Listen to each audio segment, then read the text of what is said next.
नमस्कार, पुष्पात किचन मराठीमध्ये तुम्हा सर्वांचं स्वागत आहे।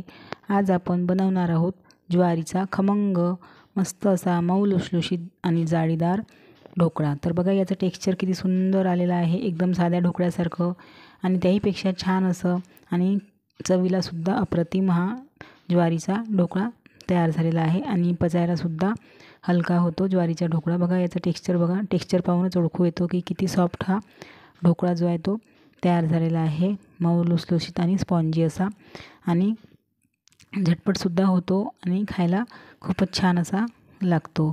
तर तुम्ही व्हिडिओ कुठेही स्किप करू नका आणि शेवटपर्यंत बघत राहा। तर चला सुरुवात करूया ज्वारीच्या ढोकळ्याला। तर इथे फक्त मी अर्धी वाटी छोट्या वाटीने चणा डाळ घेतलेली आहे आणि इथे 1 वाटी ज्वारी घेतलेली आहे। तुम्ही चणा डाळ नाही घातली तरी चालू शकते आणि 2 वाट्या तांदूळ घेतलेले आहे। ज्याप्रमाणे आपण 1 वाटी डाळ घेतो आणि 2 वाट्या तांदूळ घेतो त्याचप्रमाणे मी इथे 1 वाटी ज्वारी घेतलेली आहे आणि 2 वाट्या इथे मी तांदूळ घेतलेले आहे। तर तुम्ही तांदूळ कोणतेही घेऊ शकता। तर तांदळा हे सगळं 2-3 साहित्य जे आहे ते चांगलं भिजवून ठेवलं होतं रात्री आणि आता सकाळी छान असं धुवून घेतलं स्वच्छ 2-3 पाण्याने आणि हे आता बारीक करून घेत आहे मिक्सरला। थोडंसं ते डाळ टाकायची, थोडीशी ज्वारी टाकायची आणि थोडेसे तांदूळ टाकायचे आणि असं करून चांगलं याला भिजवून म्हणजे बारीक करून घ्यायचं आहे आपल्याला मिक्सरला। खूप असं एकदम बारीक असं प्लेन नाही करायचं, हलकंसं असं रवाळ बारीक करायचं आहे आपल्याला। तर मिक्सरच्या भांड्यामध्ये मी पहिली बॅच बारीक करून घेतली। आता दुसऱ्या बॅचमध्ये इथे मी 2 चमचे दही घालत आहे। दह्यामुळे छान असं खमीर येते आणि चवसुद्धा छान लागते। तर 2 चम्मच मी मीडियम चम्मचनी दही घातलेलं आहे, 7-8 हिरव्या मिरच्या घातलेल्या आहे आणि थोडासा 1 चमचा जिरा घातलेला आहे आणि थोडंसं चवीपुरतं मी मीठसुद्धा घालून घेणार आहे आणि लसणाच्या चांगल्या 10-12 पाकळ्या घालून घेत आहे। म्हणजे लसूण आणि मिरचीमुळे खूप छान असा या ढोकळ्याला जो आहे तो टेस्ट येत असतो। तर हे सुद्धा सगळं साहित्य जे आहे ते मी वाटून घेतलेलं आहे। याच्यामध्ये मी पाण्याचा वापर केलेला नाही आहे कारण दही घातलं होतं त्याच्यामुळे ते छान असं थोडंसं पातळ झालं आहे आणि पहिली जी बॅच बारीक केली होती ती थोडीशी घट्ट होती कारण त्याच्यामध्ये दही घातलं नव्हतं। तर दोन्ही आता इथे मी मिश्रण एकत्र करून घेत आहे, चांगलं असं व्यवस्थित मिक्स करायचं आहे आणि खूप जास्त पातळ होऊ द्यायचं नाही अजिबात आणि हे असं झाकून ठेवायचं आहे।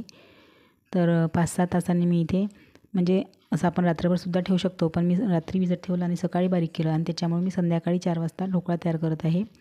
तर बघा इथे मी इनोचा वापर करत आहे।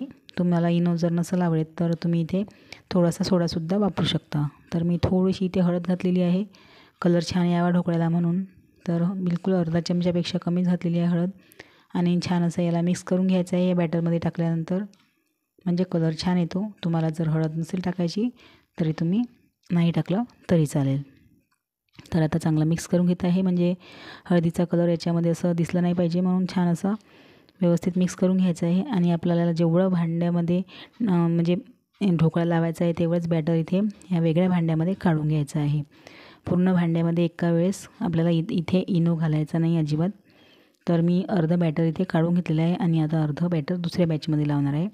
तर याच्यामध्ये फक्त अर्धा पॅकेट मी इथे इनो घालत आहे, फक्त अर्धा पॅकेट घालत आहे इनो आणि अर्धा पॅकेट दुसऱ्या बॅचमध्ये घालणार आहे।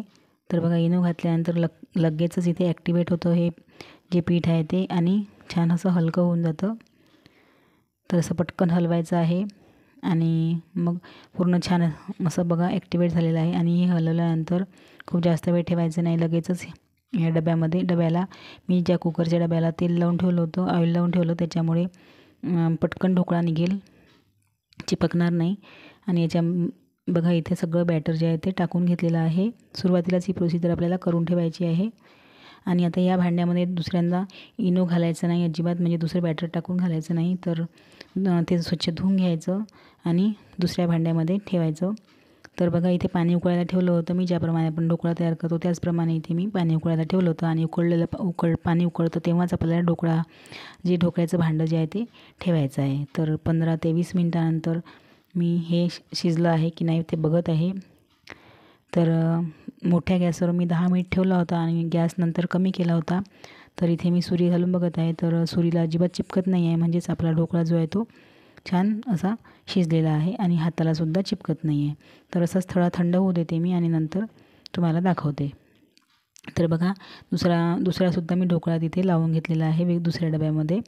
तर आता हा ढोकळा जो आहे तो थंड झालेला आहे आणि आता मी याला असं काप करून घेत आहे याचे, म्हणजे आपल्याला इथे फोडणी द्यायची आहे, याला असं वळून तडका लावायचा आहे, म्हणून मी असे काप करून घेते याचे, म्हणजे जो तडका आहे तो आतपर्यंत जाईल म्हणून काप करून घ्यायचे आहे. तर आता मी इथे तडका लावून घेते. तर थोडंसं इथे छोट्याशा भांड्यामध्ये तेल घेतलेले आहे 2 चमचे आणि इथे मी मोहरी घातलेली आहे आणि थोडंसं जिरंसुद्धा घातलेलं आहे. आणि जिरं मोहरी थोडीशी तडतडली की आपल्याला इथे मिरच्या लांब लांब मी बारीक करून घेतलेला आहे आणि कढीपत्ता घेतलेला आहे. तर मिरच्या आणि कढीपत्ता इथे तडक्यामध्ये घालायचा आहे आपल्याला आणि छान होऊ द्यायचा आहे. मिरच्या आणि कढीपत्ता छान असा खमंग होऊ द्यायचा आहे. हे बघा अशा प्रकारे चांगलं जिरं मोहरी चांगलं झालं की नंतर आपल्याला इथे कढीपत्ता आणि मिरची घालायची आहे आणि हे अगदी चांगलं होऊ द्यायचं आहे आणि मिरची आणि कढीपत्ता चांगला होऊ द्यायचा आहे याला.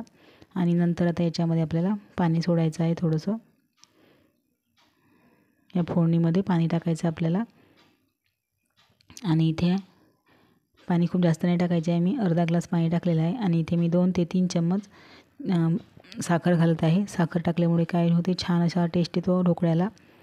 हॉटेलमध्ये बाजारात जो मिळतो ढोकळा तिथे साखर तशी पाण्यामध्ये विरघळून घालतात आणि नंतर टाकतात ढोकळ्यावर. तर अशी उकळी येऊ द्यायची आहे साखरेला. बघा पाणी टाकल्यानंतर म्हणजे साखर टाकल्यानंतर छान अशी उकळी येऊ द्यायची आणि गॅस बंद करायचा आहे आणि ही गरम गरम फोडणी जी आहे ती याच्यावर टाकायची आहे, म्हणजे हे इथे आपण ढोकळा जो कट केला आहे त्याच्या आतपर्यंत चालला जाईल आणि खूप छान असा ढोकळ्याला चव येईल, मस्त अशी आतपर्यंत पोचेल. हे पाणी टाकल्यामुळे छान असा टेस्ट येईल आपल्याला आपल्या ह्या ढोकळ्याला.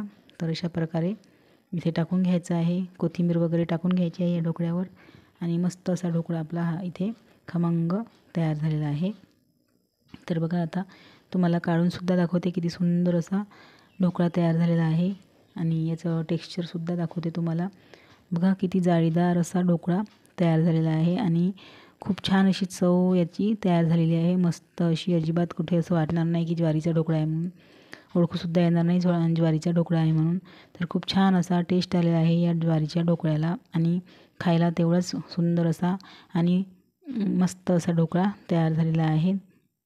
आणि याच्यासोबत मी चटणीसुद्धा केलेली आहे, शेंगदाणे आणि डाळियाची चटणी केलेली आहे. शेंगदाणे भाजून घेतले आणि डाळिया दोन्ही पण असं वाटून घेतलेलं आहे आणि साधी चटणी आहे ही आणि याला असं तडका लावून दिला आहे आणि मस्त अशी शेंगदाण्याच्या चटणीसोबत खूप छान असा हा ढोकळा आपला तयार झालेला आहे.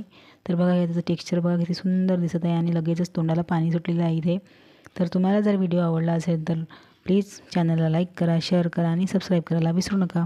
पुन्हा भेटूया एका नवीन छानशा रेसिपीमध्ये. तोपर्यंत धन्यवाद.